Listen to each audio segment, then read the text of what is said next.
नमस्कार सांग मैंने आसीगला बड़ खबर ओडिशा पुलिस आशायी मानों government of Odisha home department तरफ OU SSS को नुआ चिट्ठी आसी ए constable OISF constable civil constable और SI पदवी नियुक्ति बड़ अपडेट मिली। तेरे भिडटी को शेष पर्यंत देखु सांग मैंने 26/5/2026 तारिख में ओडिशा होम डिपार्टमेंट तरफ OU SSS को एक ऑफिशियल लेटर पठा जाइए।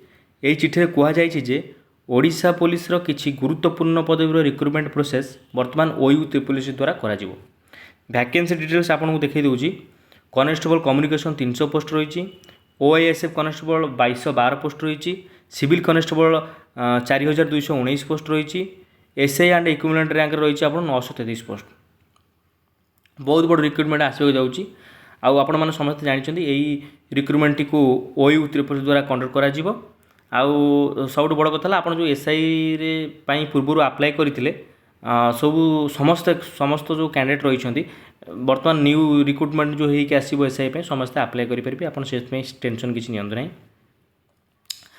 सरकार OU SSS को कही रिक्रुटमेंट प्रोसेस को शीघ्र आरंभ करा जाऊ। तेणु आसना किसी दिन मध्य ऑफिशियल नोटिफिकेशन आसीपारे। समस्ते एबेठारु प्रिपरेशन आरंभ करूँ।